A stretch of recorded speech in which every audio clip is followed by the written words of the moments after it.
Hey everybody, Zach Ditmars here for Fish Talk Magazine. Thank you for joining us and welcome to another installment of Live with Lenny.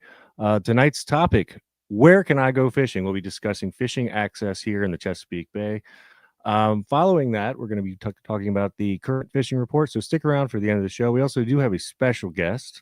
So I'd like to thank our sponsors, Coastal Conservation Association of Maryland. We have a few announcements regarding that organization and Yamaha. So thank you for making this possible.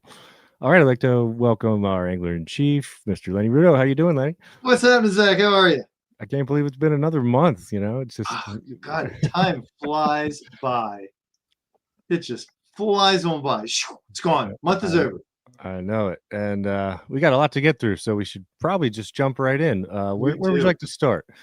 So why don't we start with our announcements? There are so many people that I had to write them all down. Look at it. Look at all those announcements. And I tell you, if I don't actually, if I have one thing to remember, I got to write it down. But first thing we want to mention is the Annapolis chapter meeting for CCA for the banquet kickoff is tonight. Now, I'm going to tell you, people, if you're interested in getting involved, you should definitely copy down this link, click it, get there. Last year's event, and Zach, you correct me if I'm wrong, was that not just the best banquet ever? It's a It pretty good was time. it was fantastic. Mike Dardick organized everything. He just did such a good job, and it was so much fun. It was so cool, so much going on. If you're not going to participate in the chapter meeting, of course, hey, think about going. It's going to be sold out. I'll bet anything is sold out. It's just a fantastic time. So that's happening at 7. That gives us a hard cutoff at 7. And we also have our special guest, David Kennedy from Boat US. He's going to be with us till 6:45. So we're going to kind of flip the script, people. We're going to do the current bite update then. We don't want to run out of time with David. It's a real asset to have him on with us tonight. He knows much more about this whole access issue, particularly on a national scale, than I do. That's for sure. So we want to get our time with him. Thank you, David, for being here. Of course, I do a bunch of work with Boat US. I'm a Boat US guy. Been a member since I was in my early 20s, honest to God. So that's going to be some really good stuff. We also want to make sure that we mention our Fish for a Cure auction is now live. If you go to Fish Talk's webpage, click on the little button that says Fish for a Cure, it'll take you to the auction.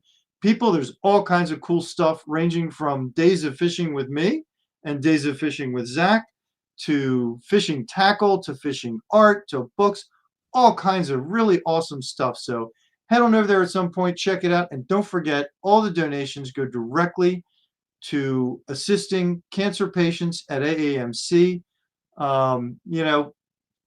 You can buy your tackle here, you can buy your tackle there. You buy tackle in this auction, you're supporting these people who are in the battle for their life. So, I'm not going to dwell on it a whole bunch, but please check it out.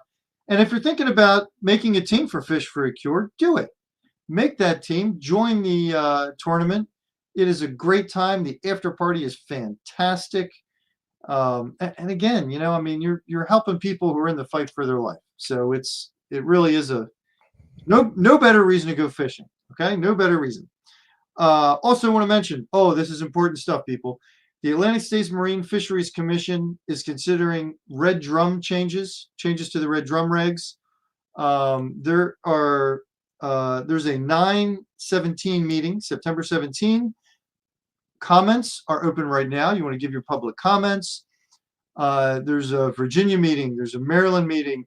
People participate in this. Now, personally, I think the changes they're talking about are potentially really good. We're looking at maybe sort of standardizing the redfish regulations across the Chesapeake Bay, which would be fantastic because right now there's one set for Maryland, there's one set for Potomac River, there's another set for Virginia. It's confusing.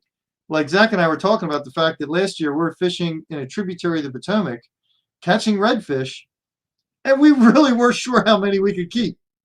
And we're like trying to keep up on this stuff. So I think that would be a really good change. So please give your comments. Zach, I think the link for that was too big, but you said people can find the link in the comments, right? I just dropped them in the comments there, so you got your Awesome. So, folks, registration for the hearings, and then there's a second link with your comment link. beautiful. One more from the Atlantic States Marine Fisheries Commission, also very important. Striped Bass Addendum 3. I don't know why they call it Addendum 3. I don't know all this addendum stuff. I don't quite get. But the bottom line is we're looking at more potential reg changes for 2026. They are looking for a 12% cut. Now, the good news is they're at least saying at this point that it's going to be cuts to both equal recreational and commercial. So that's a good thing. They're also talking about changing some of the timing and some of the seasons, particularly for Maryland anglers. This could be really important because, of course, we're shut down right now for the entire month of April, even for catch and release. Like, you're not allowed to go catch and release. And these new target regs, they're very problematic in a number of ways. They're tough to enforce. People catch fish by accident. There's just, a slew of issues with it, on top of the fact that this is the time of year, April, when the water temperatures are such that the catch and release mortality is incredibly low. You're talking about single digit, like 1%, 1.7%, tiny little percentage of fish. So, that's really something that, I hope you'll go and put your comments on. John's saying he's been saying about Potomac a few years. A few years ago, it was 1/19 in the Bay in Maryland and 2/20 in Potomac. Yeah, it's crazy. It's like impossible to keep track of. The striped bass meeting, September 9 for Virginia, September 22 and 23 for Maryland. There are actually 2 meetings for Maryland. Some of these are in person. So, all right, who's WLC? I don't know. They must know you, though. Evidently, they do. We'll talk about that later in the current reports. But yeah, lizardfish. Man, I was trying to catch mackerel the other day, and I was just catching lizardfish after lizardfish. It was very aggravating. So people check out those striped bass meetings. They're both in person and virtual. And again, go to the comments, find the link. That'll tell you how to get there. And also for comments, don't forget, as Zach has already demonstrated, we do this live. So, you can let us know what you want to know about. Don't hesitate to put in those comments. All right, Zach, that's all the announcements I had. Did I cover everything? I believe so, yes. Okay, excellent. Then let's give away some stuff, because I love giving away stuff. Can we give away some stuff? Let's do it. Let's please give away some stuff. People, the Great Chesapeake's Invasives Count is going. This is like a perpetual, I'll call it a tournament at this point. All you got to do is sign up. It's free. You do it on iAngler. You go to CCAMD. You sign up. You catch your invasive species, blue cat, flathead cat, or snakehead. All you got to do is take a picture of it on a ruler, and you're automatically entered. Joseph Bill. Hey, Bill. You're automatically entered to win cool stuff. And what they do is these pictures, the length and the location is helping the scientists figure out more about where these fish are prevalent, what they're doing, how many are being caught. And if you open up the stomach and take a picture of the stomach contents, you get entered a second time. And that's obviously giving them more scientific information to go on. So it's a great thing to be involved in. It's free. It helps the science on the invasives. And you can win cool stuff. So, Zach, let's find some winners. Cooper Teal. How about that, Cooper? All right. Congratulations. Richard Barrett, you get the 19 quart. Congratulations, Richard. Hold on. Can we pause for just a moment, Zach? Here's the thing. You sound like such a radio announcer with your microphone. I don't have one of those mics. How come he gets the snazzy mic and I don't? I don't know, people. It doesn't seem fair to me. But, Zach, I think you should be announcing the winners. Next up, we have Jay Werner, the winner of a cocktail tumble kit from Toadfish. Very nice. Very good radio voice. Wait, I forgot the cheers. Those are cool. They actually make little like ping pong ball size spherical ice balls, which are awesome. Which are also actually, I have one and I throw them in my boat cooler because they last longer than regular cubes. So hey, that makes good fish ice. Nice. We got Ted Karski. Ted Karski, he's been showing up a lot. I think he's probably fishing for invasives more than anyone else. So Ted gets a Marucci sunglass gift certificate. You can choose from a variety on their website. I've ordered some. They're actually really nice sunglasses. So, and I want to say congrats to Ted. Ted is also very active with CCA and a perpetual team Fish Talk Prop Talk Fish for a Cure donor. And he's a lot of fun to fish with. So Ted, congrats. But wait, there's more. John Britt with a toadfish dry box. It's actually branded CCA, so I think it's black and red with the twisted fish on it. So it's pretty cool. Congratulations, John Britt. So like we said, a lot of these guys have been winning month after month. Every month you fish and catch a catfish, snakehead, or flathead, you have a chance every single month. So get out there and fish. All right. So last month we had a special announcement for Upper Bay prizes. If you fish above the Back River north up to the Susquehanna, if you're fishing in that location and you submit your photo, you get to go into a special drawing for a Tochterman tackle prize box. Well, Ted Karski submitted 31 fish in the Upper Bay, and he wins the Tochterman's prize pack. So congratulations, Ted. Your fishing is paying off in dividends. Pretty cool. That's actually, you got a MEP spinner, some Z-Man weighted weedless hooks, some Z-Man's slimy shad, sexy shad, smoky shad.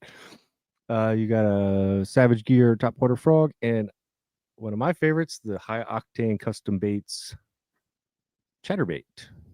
That's a snake catcher too, right there. All right. That's so again, sign up if you're out there fishing. You never know what you're going to catch, and you just submit your catch. So join up.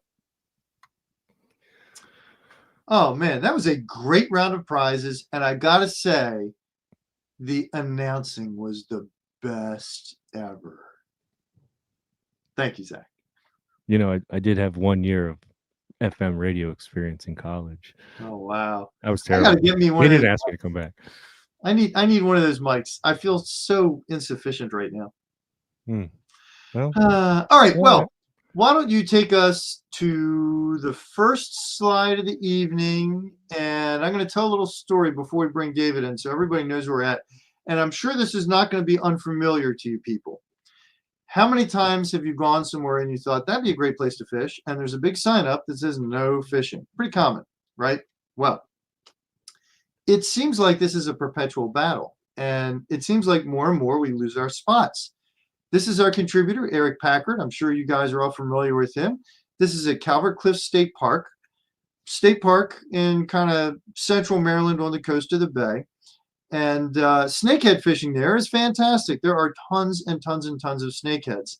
And during COVID, a lot of people started using this park, and all of a sudden, before you know it, poof, up come the no fishing signs.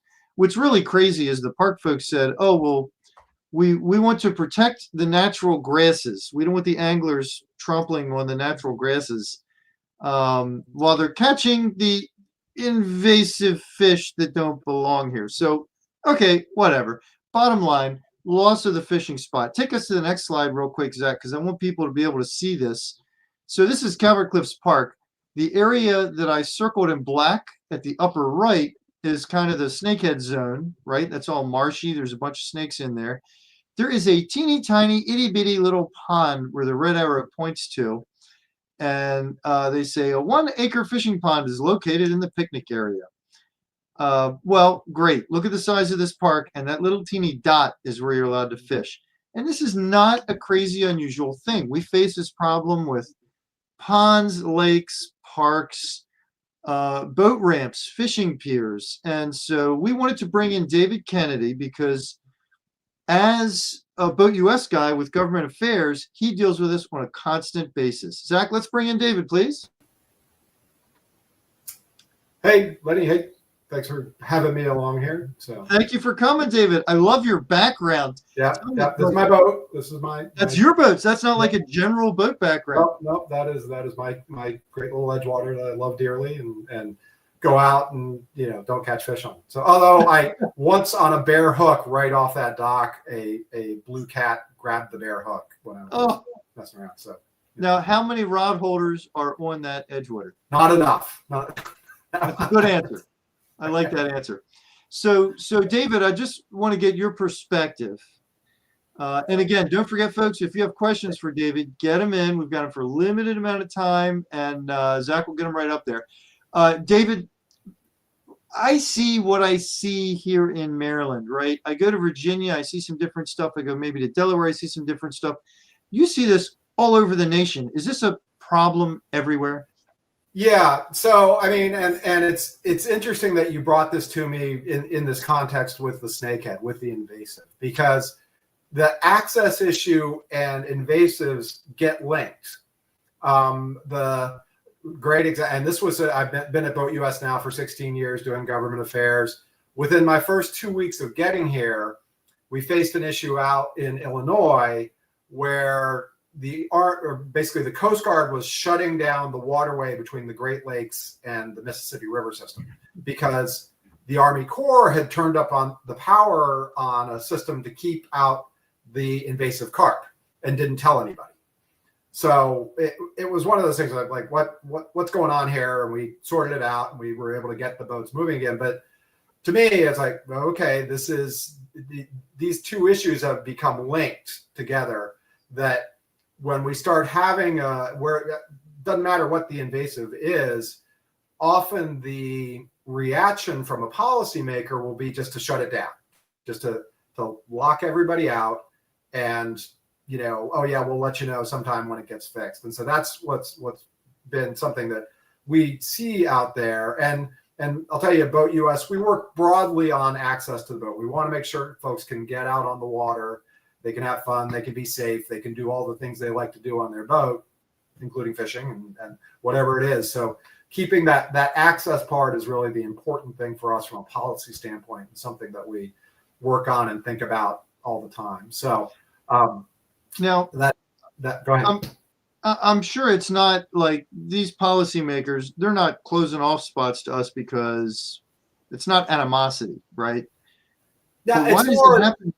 Yeah, it's more they don't.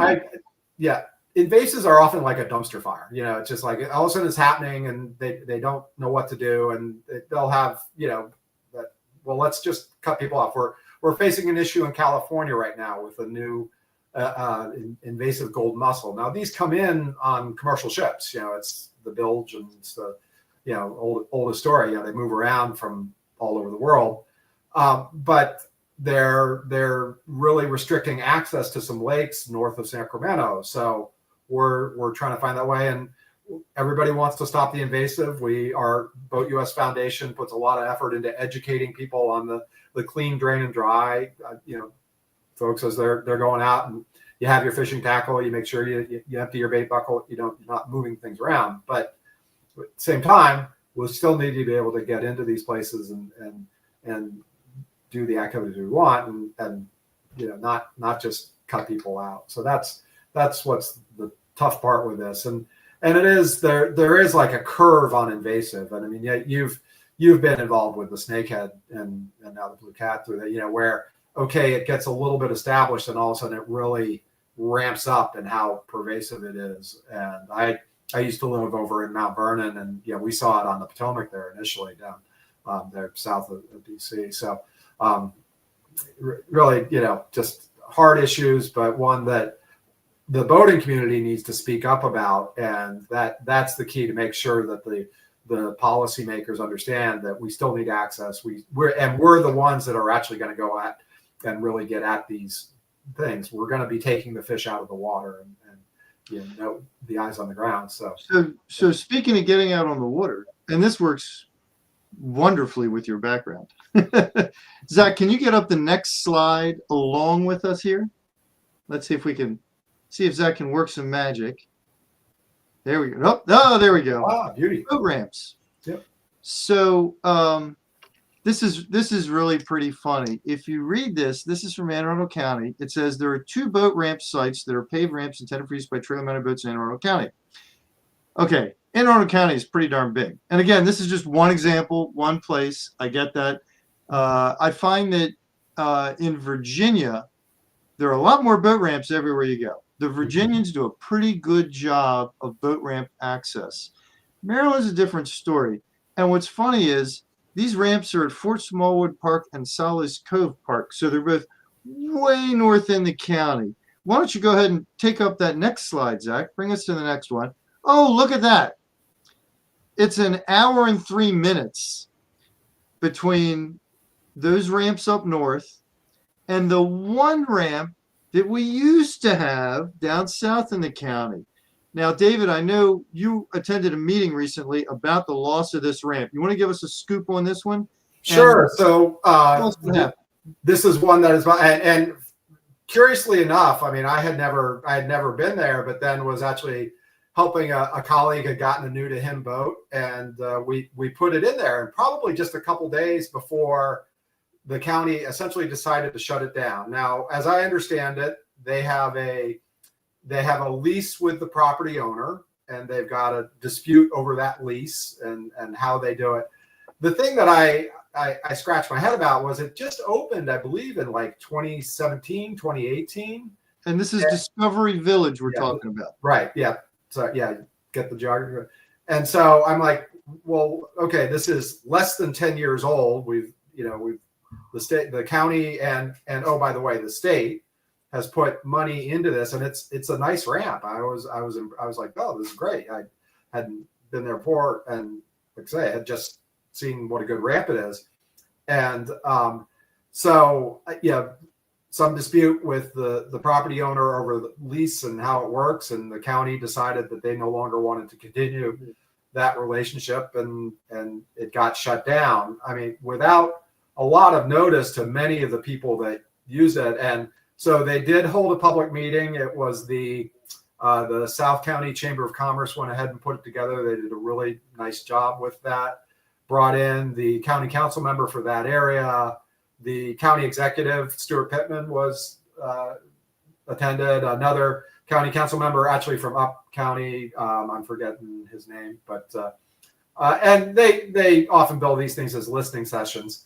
And they heard, believe me, they heard from the boaters. I certainly got up and articulated why we think this is important. And I can tell you, nationally, one of the programs that I spend a lot of my time and my team spend time on is something called the Sportfish Restoration and Boating Trust Fund.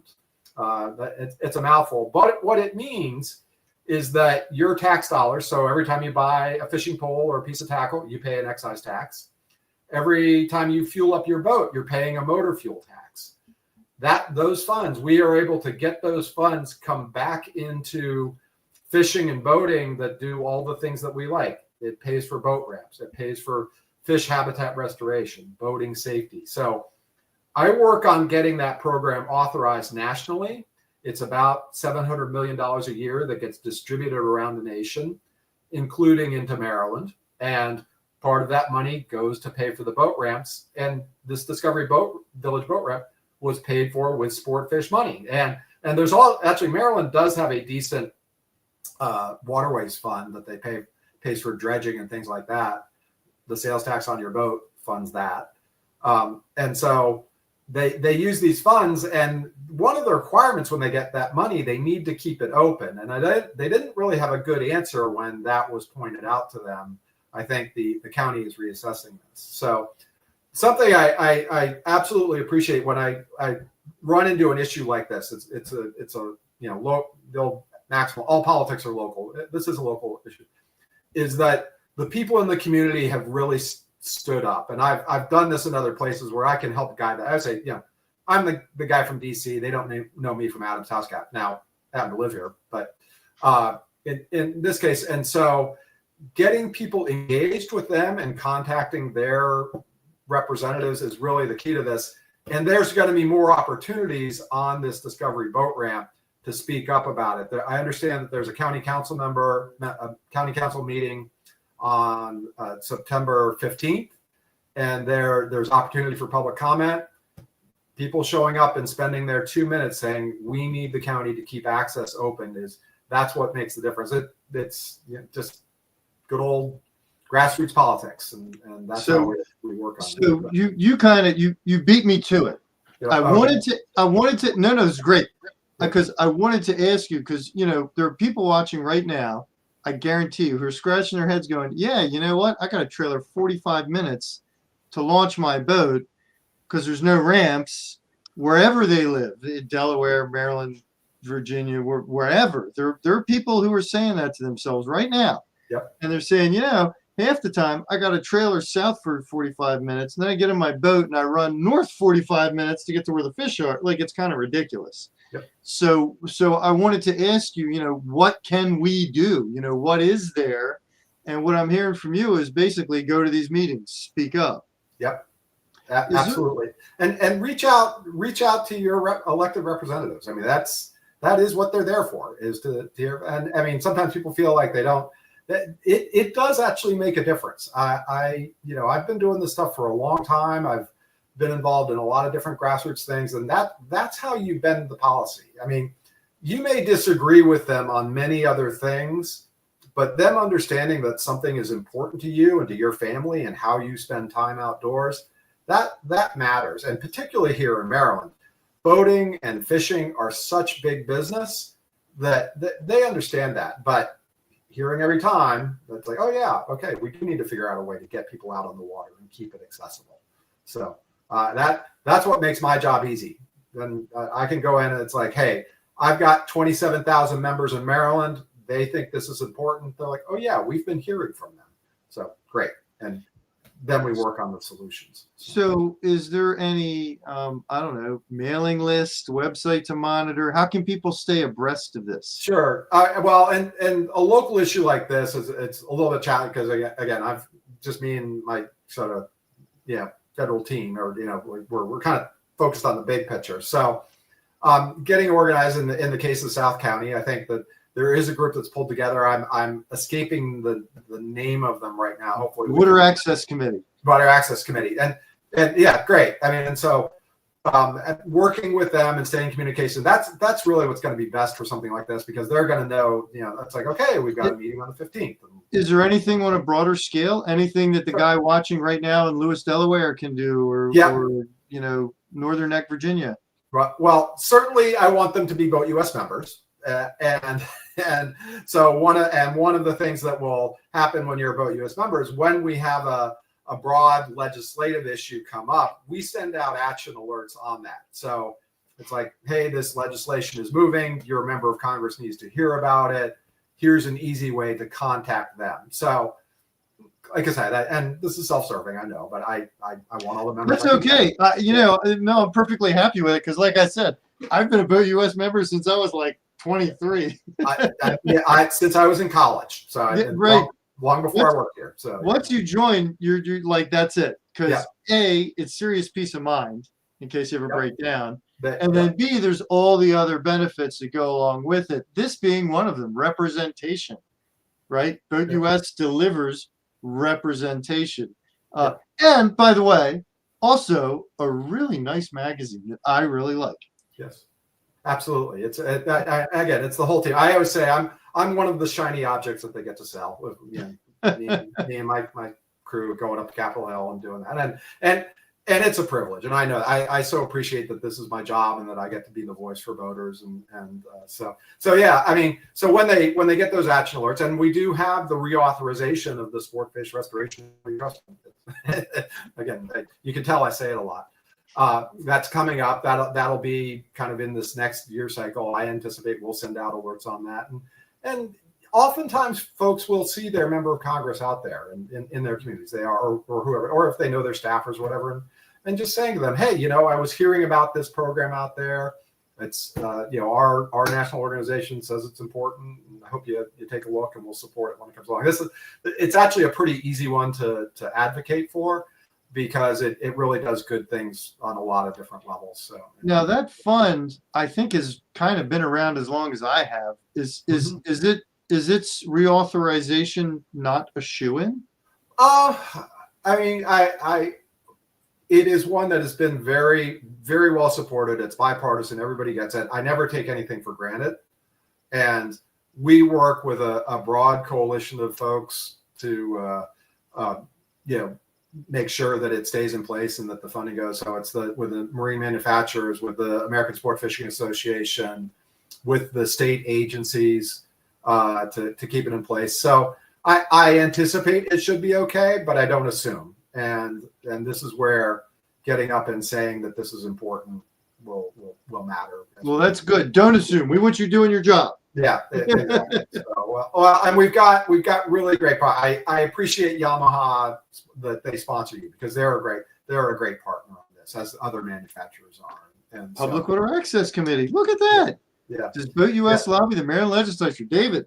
Yeah, we will. Yeah, absolutely. We'll engage with them, and this is where having the local groups really does help. So with Maryland is one of those legislatures that's short. It happens quickly, and we'll also talk with the state agency. We talk with DNR, and I think that we've got a good voice with them. So it's something that if bills are moving or there are things to work with, we engage with them.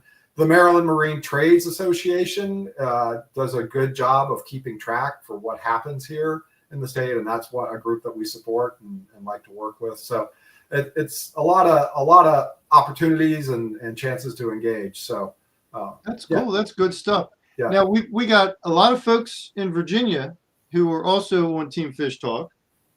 Any particular Virginia organizations or any politicians that those folks should be aware about?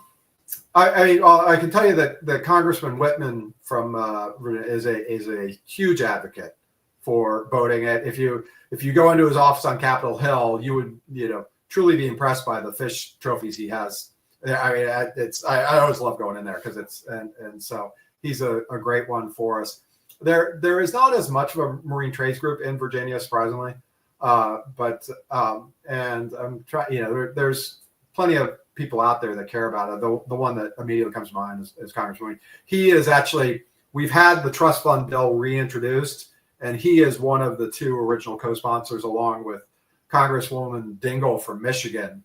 And it was actually her father-in-law, going back, the early 50s, that actually created the fund. John Dingle Sr., who was a long respected name on Capitol Hill, his son became that's who she had married, and they've carried that on. So it's bipartisan. It's good legislation. So yeah.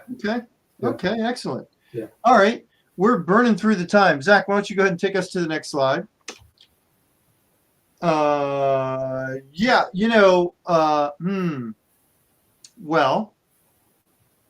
I honestly can't remember why I put the slide in here. I always arrange them, people. I always arrange them so that every slide has a purpose. Every slide has a meaning. This is Jeremy. We had a great time fishing. We had a ton of fun fishing. Super nice guy. Super cool kids. Why? I think maybe I put them out of order, and that was supposed to be in the report. So I apologize. Zach, go ahead and take us to the next one. Let me try. You mentioned commenting to the Atlantic States Marine Fisheries Commission. Yeah, absolutely. Yeah, that's also part. And when we start talking fishing, like getting there, I get way over my head real quickly. But I do know that the boaters talking about that and saying, "Oh no, wait, that's really important for helping shape that policy." David, we are constantly trying to encourage people to give input. It's very difficult, particularly in Maryland, because I'm just going to lay it out there the way it is. The state of Maryland has, in recent years, and by recent years, I mean in the last 20, completely blown off every bit of public input. They really just ignore. They don't ignore it. They listen to it, and then they do the other thing. Yeah. Like on a regular basis. From what I've seen, that is not true of the ASMFC. They actually really pay attention. When they've got 80% of the comments leaning one way, they're probably going to lean that way. That's not how it's been in Maryland. So the unfortunate effect, and I'm not saying Maryland always does the wrong thing. I'm just saying that's how it's appeared in recent years. The unfortunate effect is that many people have grown bitter on the whole public comment thing. They say, why should I bother? They don't listen to me anyway. It's just an unfortunate reality that we've seen here in the state. I suspect that there are probably some people who feel very similarly in Virginia on, say, the Menhaden issue. Mm-hmm. Yeah. Yeah. Public. Yeah, public. That's a frustrating one. I'll Yeah, public will has really been made second string. It has not taken priority. But again, the ASMFC, from what I've seen in certainly the last 2 decades, when they get a bunch of public comment that really pushes in one direction, they tend to listen to it. They do. Yeah. Great. And I hope everyone comments on those redfish regs and those striped bass regs. I would bet money. I wouldn't, because I don't bet. But if I bet money, I would bet money that if they had a bunch of comments that said, yes, we want the redfish regulations to be the same across Chesapeake Bay, it would be a given. They would totally do it. So, we'll see. All right, I do have one more slide I want to get to. Oh, wait a minute. We got a question here from David Jones. Virginia should lobby against Omega. What do you think is the size of menhaden caught for crab bait in the Middle Bay? So, interesting question on the crab bait, because big menhaden have been in very short supply in the Middle Bay this year. In fact, in all of Maryland waters, I've been hearing the pound netters are like upset. They're not catching their fish. Now there have been tons and tons and tons of little bunker. Of course, that doesn't help the pound netters for the crab bait, but these little guys are all over the place. Now we know that the last 2 years in a row, it might be 3, the bunker have had very good spawning success. There are gobs and gobs of babies, and that's great. We love that. But the big ones, they're not around up here. Now I've been in Virginia, fished Virginia waters twice in the last month. One time for 3 days and one time just for the 1 day. No, actually 3 times. 1 day, 3 days. And every time I've been down there, I have seen more of the bigger menhaden. So I don't know the whys. I don't know if Omega's scooping them up before they get north of the border. I can't tell you. But right now, I think the size of the menhaden being caught for bait is very, very small in the Middle Bay zone. In fact, if you try and buy bunker for bait right now, you're probably going to find that they're little. That would be my guess. Zach, remember we got some bunker for, what did we get bunker for? We were blue catfishing, and they had no fresh bunker, only frozen, and it was like not the local good stuff. So that's right. We couldn't get the quality bait from a tackle shop that's usually very reliable because they're just not getting it. Yes, and the bunker that were in the packets were like minnow bunker, like you got 2 catfish baits out of 1 fish. Pretty sad. Today we have advocated on that issue. I've gone down and testified in Richmond on it. It's as far as I know, it's the only fishery regulated by the state legislature. That battle on the Virginia bunker in the bay has been going on as long as I've been alive. Yeah. Perpetual fight, never ends, just seems to get worse and worse. And the Chesapeake Bay is the single last remaining estuary on the entire East Coast that still allows those boats to harvest the bunker inside of the bay. They pushed them out of Long Island Sound. They pushed them out of Raritan. You name the bay, up and down the East Coast. All of them, the boats now have to be in the ocean. Just the Chesapeake. So still remains. Very frustrating. Again, this is one. Nothing moves unless it's pushed for Virginia folks watching in Virginia. You'll see your legislator at the grocery store or go to their events and say, hey, this is important to me.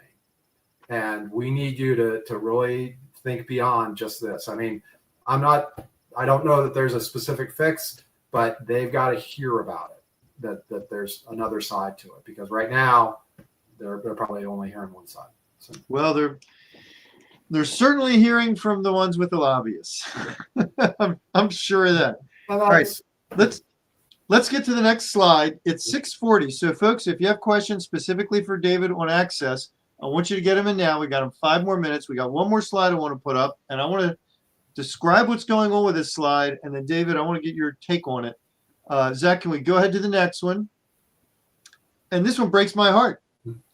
Look at that. Mayo Beach Park. No fishing. Now, for those of you who don't know, I happen to live, about, 300, 400 yards from Mayo Beach Park. One of the reasons why my wife and I moved into this area was because of things like this park where my kids could go after school and catch fish. And they did.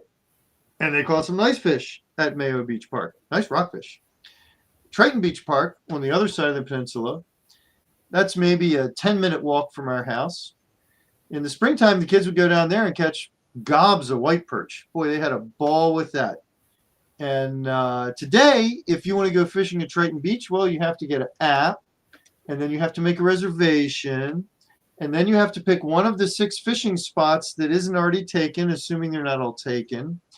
And I've been fishing Triton for years, and I know where the good fishing spots are. 2 of the 6 spots they dedicated for fishing are decent, not great. The other 4 are kind of worthless. And the 2 best fishing spots in there, of course, you're not allowed to fish there. Now, again, we moved here because of this. So was that no fishing sign? It may be because of water quality or people fishing from the bridge, they aren't allowed. Big Yacker, I can't tell you exactly why that sign went up. I can tell you that it's not because of water quality, because it's up consistently. And when they decided to open Mayo Beach to the public, which was about 2-3 years ago, previously they kept it closed and you could rent it for weddings and stuff. Now, us locals, we were told that it was going to stay that way and they weren't going to open it. But whatever, it's fine to open a park to the public. When they did that, there's a mud hole at the end of the park that they decided to make the fishing spot. And I went to the meetings and I said to them, you can make that the fishing spot, but nobody can catch a fish there. There's nothing in there but maybe bull minnow. It's not connected to the bay. It's just a little water hole. The beach area where people go swimming, I know that has been shut down recently due to high bacteria counts after all that rain we had. The fishing area, or the good spots where my kids used to go and catch fish, was if you're facing the beach, to the left of that, around where the jetty sticks out. That's where the rockfish are. There's some, oh boy, I hope the kids don't kill me for saying this.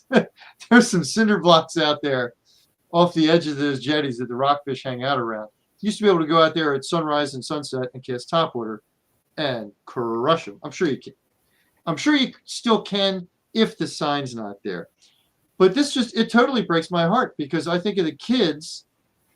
You know, my kids are grown now. They're grown and off, right? But I think of the young families who moved here and looked at the area and said, what a great area to raise kids. And maybe they even thought, my kids after school, they can walk down to these places and go fishing. I mean, it's hard. It kills me. Yeah. David, your 2 cents. Yeah. I mean, it kind of goes to what we've been talking about is they need to understand what these things mean to people. And, again, I have my little political maxims, and one is, they don't care how much you know until they know how much you care. And so, talking about it, I think that's a county park. That is. And so, there's Molly. Oh, I hope they're not too mad. I mean, people can't fish there anyway right now, right? So I think getting in with the county and getting in with the county parks and did they ever give any justification for the no fishing? Just didn't, not to my knowledge. Yeah. MR Johnson said, how many of these areas are being closed due to people leaving trash? You know, MR, that's a perpetual problem. That is. Now, I also know that hikers, joggers, bikers, whatever leave trash. It's not just fishermen, but people see the fishing spot and they see the trash. I also know there are some people, I'm not going to name names because I don't want to embarrass anybody, but there's a guy I fish with a pretty good amount who, when he goes to one of the shore spots, he will fill a garbage bag with everybody else's trash and throw it in his truck and take it with him. That is a problem. That is absolutely a problem. And it's a problem we as a fishing community need to and should be constantly working on, but it's not a reason to close an area off to everybody. If it's a few bad apples theory, you get one person. I mean, it goes with anything, right? Any park. There are a million parks up and down the country where, some kids drank a bunch of beer and threw a bunch of cans in a pile, and they said, all right, no one's allowed in after dark anymore. I mean, that's a perpetual problem. Big Yanker saying boat top car launch at Mayo is great for this time of year. Yeah, I'm glad they maintained the kayak launching and the boat top launching. There are a lot of windsurfers and hydrofoil guys who love using that spot, and that's great. I got zero. I applaud that 100%. It's just that sign that kills me. Yeah. But that is a great spot. You know, some years ago, before Mayo was open to the public, Windsurfing Magazine published an article, and they named Mayo Beach as one of the top 10 spots to launch your windsurfer, which was hilarious because at the time the park was closed. And the next thing you know, there were cars lined up on the road going in. Pretty funny. Hey, this comment was 6 minutes ago. It may have been referring to the Virginia discussion, but I just wanted to put it up. States are receiving funds from the USFW just for that purpose. Millions of years, to be honest. Virginia received $6 million in the last 2 years. It getting spent on programs, not access. David, you certainly would know more about that than me. What do you think? Well, yeah, I mean, and these are probably a lot of different things going to Sportfish. There's different programs, including fish habitat, boating safety. There's something called the Boating Infrastructure Grant Program, big, and that's for like transient dock facilities, things like that. So it's a little hard to know. Yeah, the different states allocated differently. That's part of the program, is they can kind of decide where the priorities are. Who makes that call? A lot of time it is the state boating access people, and they do have decent. And my understanding of Virginia, it's been a little while since I've been in touch with them, but they've got a decent boating access program. I mean, you talked about there are boat ramps out there. We are talking about waterfront property here, so finding, being able to get the land and get the pieces in is always a challenge. How can you communicate? Is really at boatus.com. It's dkennedy at boatus.com. I answer my emails, and so that I am. We are absolutely, and if you go to the Boat US website, although it's not always the easiest thing to find on the website, but it's. Well, it's pretty easy to spell D Kennedy, and there's your name right on there. So, Jesse's saying public access in Calvert County is pretty atrocious. Yes, it is, especially for peninsulas surrounded by the Patuxent River to the west and the Chesapeake Bay to the east. Yes, it is. Oh, really? I've launched there, Jesse, and that's curious. I'm glad he brought that up. Yes, so there's a fishing pier at Solomons. Yep. That now it has limited times. Yeah, it was 8 a.m. to 6 p.m. So, I don't know, man. I mean, that's better than nothing. But I remember when I was younger and more ambitious and I didn't mind staying up late, I'd go fishing at sunset and I'd fish till, 11, midnight, something like that. Or I might get up in the morning and start at 4 a.m. And it kind of stinks that a place like that, I mean, there are not a lot of fishing piers that people can go to if they don't have a boat, So that's where picking up the phone, calling your county council member, saying why and what, and if it's a resource question, well, there are resources out there. They can. And it wouldn't surprise me if that bounced right back to MR's comment about the trash, because I have seen that before in other areas where a bunch of people trash something at night. And then the next thing you know, it's shut down at night. Like, that is not uncommon. It's a shame. I kind of feel like we anglers sort of get caught up in it, like we're not necessarily doing it. It's people who are carousing in the middle of the night. And that's an enforcement question for the county too. So they need to put resources into that. Lenny, I do have to apologize. I do kind of. Oh my gosh, we held you over. I apologize, David. I'm sorry. No, it's okay. Thank you so much for joining in, and thank you for you hung late. Yeah, absolutely. No, and again, hopefully everybody's a Boat US member. If not, they need to be. Right, great. Thank you. Appreciate it, David. Okay. All right. Well, people, that certainly was informative. I hope you found it interesting. I hope you get involved. I hope everybody is saying to themselves, you know what? I'm going to go to that next meeting. I'm going to do the next comments. Don't forget about the comments on the redfish. Don't forget the comments about the striped bass. And I think it's time to get to the current bite. Let's talk about what's going on. See, dude, this is going to be very confusing for Zach because this juggled all our slide arrangement. It's all messed up.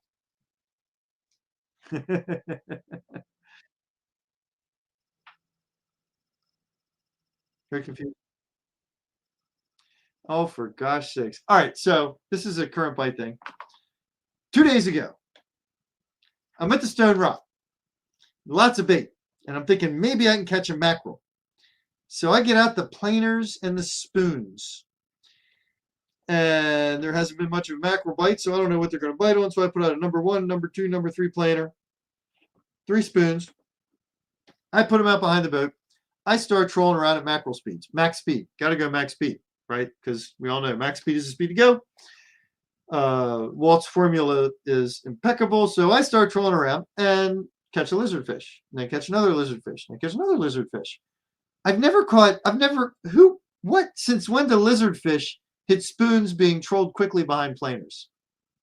What is going on? There is like a lizardfish invasion going on just south of Sharps Island to the Stone Rock, that zone. And, the number 3 planer, lizardfish, is not big enough to trigger. So this one poor lizardfish, the whole time we were fishing, it looked like the number 3 planer never got hit. And then, we only did it for, I don't know, an hour and a half or so. And then we pulled up the number 3 planer, and we realized, oh, there's this poor lizardfish on the end who I'd been towing the whole time, who basically exploded from water pressure. I apologize to the lizardfish. I didn't mean to. I had no idea it was on there. But why are these lizardfish eating spoons behind planers? I don't get it. I don't get it. Yes, the lizardfish were thick at Chesapeake this year.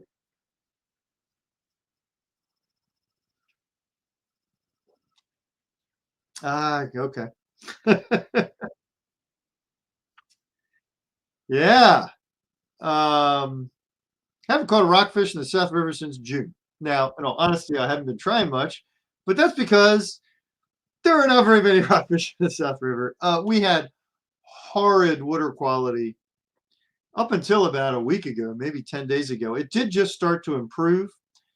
This past Sunday, I had been noticing the water improving, so I thought, well, I'll give the river a try. We went and hit Aberdeen Creek. We hit Turkey Point. We hit inside of Thomas Point in a couple spots I like. We did not catch a single rockfish. So now I did get 2 bites on one of the markers out in the middle of the river. Missed them both. Could have been perch. But rock in the south, hopefully that'll change because the water has been improving. What is that? Oh, that's state of the fishing. Yeah. All right, why don't you go ahead to the first slide, and let's talk about where there are some fish biting. I'd rather talk about where there are some fish biting than where there are not fish biting. Good golly. So,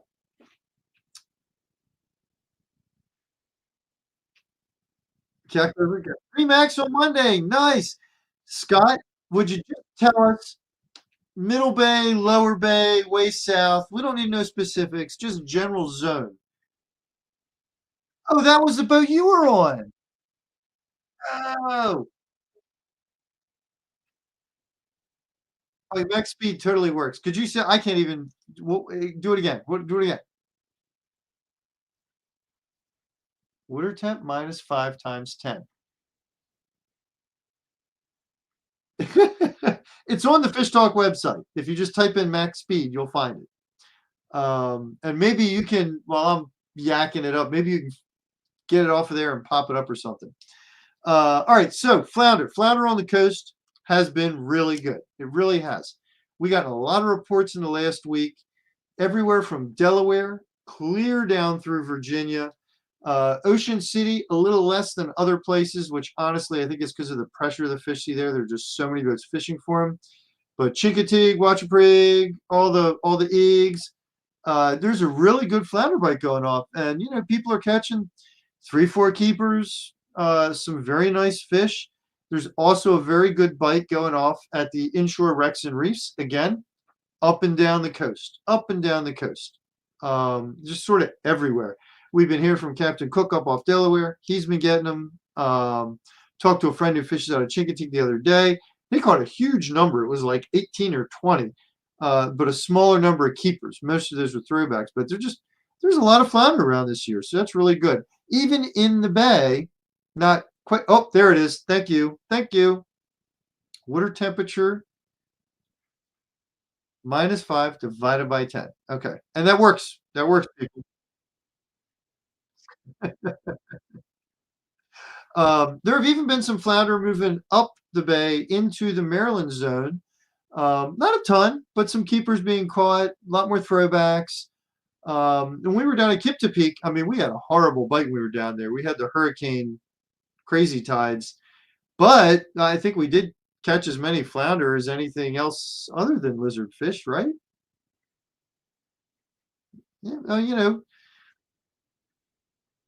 yep, yep. But there were fish that were biting. So flounder, that's a highlight right now, people. If you get a chance to go down and go for them, do it up. All right, next slide, please. Rockfish. So it has not been great on the west side in the middle zone. Doug saying he pulled a flounder out of a crab pot on Greenwood Creek yesterday. Nice, nice. And oh, he already got it. He got the number. He did it in numbers. Don't confuse me with math. So there have been some rockfish bites. It is often a grind to try and catch them in many areas. Up north in the Baltimore zone, it's slowed down. There's still fish. They're still being caught. It's just not, quite as hot as it was. The Patapsco, once again, is the zone. Who knows why? I don't know why those fish want to go to Baltimore, but they're doing it. The bridge has had a really sporadic bite. One day some guys catch some fish. Next day no one catches anything. Kind of tough to figure.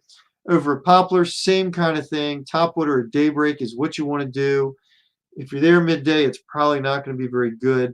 There was a bite that started to light up in Eastern Bay and then kind of dropped right out. That was at Hollicut's. But there is a relatively significant school of bluefish that we encountered. What's today? Thursday, Tuesday. We encountered on Tuesday. Nice big school of fish. Nice big flock of birds. Big enough that multiple boats could get in on it. It was really significant. Now the bluefish were not big. We're talking 12-inch fish. There were some smaller. But if you want some action, the 12-inch bluefish are actually pretty darn good in the frying pan too. That was on the west side of Poplar, the west and a little towards the north. It was not down towards the south, but it was still, you were off the island, and the fish were actually tracking north. When we first found them, they were probably right off the middle of Poplar, and then they just constantly moved north. Inside of that drop off along the western edge. So that's going to be a decent option. The mackerel stone rock, I did not find. Chop tank rockfish, been kind of a grind. You can catch them, but you're going to have to work for them. And again, daybreak is going to be best. Now, this year, Eric and Eric's friend, whose name I failed to write down, so I don't know what it is, but they've been having a pretty darn good bite in some areas of the Potomac, and also I think in some areas of the Patuxent. You correct me if I'm wrong, Eric, but I think you guys had a couple of good days there too. But, and again, you stop me if I'm wrong, there have been other areas you've been going to that normally hold fish that have not. Like I know Eric's done some trips to Point Lookout recently where it's been like, hey, a puffer fish, hey, a little sea bass. The rockfish have not been there. So it seems like maybe they're pushed a little farther up the rivers in a lot of cases. But there are some fish to be caught. You just, man, don't let yourself get discouraged, because it is often a grind to try and get in on these rocks. And I'm going to give you an example. The last time I rock fished, I went to the chop tank and then the little chop tank. Great areas, right? Great water. The last couple of trips, I was averaging 6 or 8 fish. That's it. And I'm fishing, 5 hours. So it's not a lot of fish. It's sort of a grind to get them. You go to 3 spots, you catch 2 fish at one of them, none at the others. You go to another spot, you catch 1 fish. That's just sort of how it's been this year. It's been that way the vast majority of this year. kind of ever since like mid-June. So kind of tough on the rockfish. If you want to go out for those blues, you're going to have much faster action. But again, the ones up near Poplar are smaller. There are some bigger ones farther south. Particularly, the hot bite had been just south of the target ship. I think that's gotten a little tougher than it was. The fish are still there, but they're not coming up and busting surface quite as much. But a lot of guys are trolling around until they find them and then go into the light tackle. That's a totally legit way to get on them. And some of these blues are really big. You're talking 5, 6, 8 pounds. So decent fish. All right, you want to take us to the next slide, please, Zach? We got one more, potential big catch to talk about, and that's the big redfish. They are around in multiple areas. Of course, if you want to get these big bull reds, number one bet is going to be the CBBT Islands. What I've been hearing is not of a wide open bite, but they're in town. They're there. You can pitch out some live baits for them. You can throw paddle tails. Eric's jumping in saying PLO's been dead. The Bayside out of Jerome's has been producing, and the upper Potomac is good. So it's really interesting. It's really spotty. But anyway, the big reds, CBBT is going to be number one pick. Now, pretty much anywhere north of there, when you find some birds and some breaking bluefish, you could find the reds under them. And they've been all the way up as far north as the mouth of the Chop Tank. Probably 2 weeks, 10 days ago, I was right in the middle of the bay on the eastern channel edge, a little bit south of the Chop Tank, not quite as far down as the power plant. And we saw just 8 or 10 birds just gather together, and went over there and checked it on the meter and saw what I am pretty darn sure were some of these big bull reds. And then this was a reader report from last week. He got them in that same vicinity. So pretty confident those reds are around there. Now, we didn't catch them. We started throwing out, we had GI, gosh, Zach, what's the GI spoon? Rain minnow, thank you. We had rain minnow on the lines because we were looking for the bluefish, saw the marks, threw them out there. Would you like to guess what we caught? Can you guess that? What's that? Lizard. Yes, we caught lizardfish. Underbreaking bluefish. 1 rain minnow spoons. So, I don't know, people. It's pretty wacky. There are lizardfish all. Oh my God, we're over time, and we have to go. We have to attend the meeting. But that's okay. We got through the big bites. People, I hope you enjoyed it. Thank you for joining us. It was an interesting episode. This access thing, people, we got to watch it because I have watched so many places close to home get shut down, no more access, boat ramps, fishing piers, shorelines you could fish from. I can't say it enough. Please speak up when you get the chance and keep an eye on this stuff. It's a shame. It's a shame. Zach, thank you for everything tonight. And what can you tell me what model, make, microphone that is and where I can get it?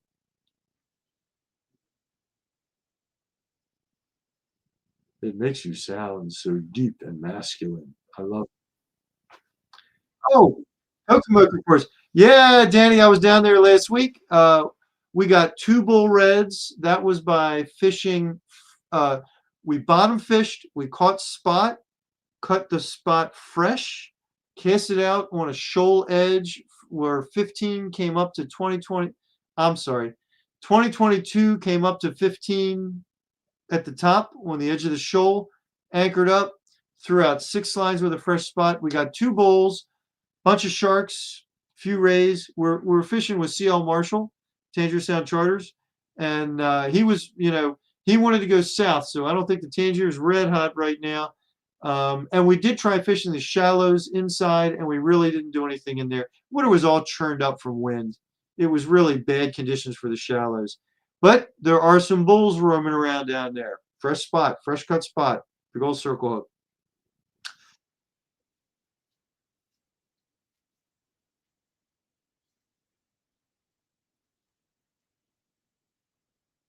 Absolutely. Thank you, Zach. Thank you, everybody, for tuning in. We will see you next month or out there on the water.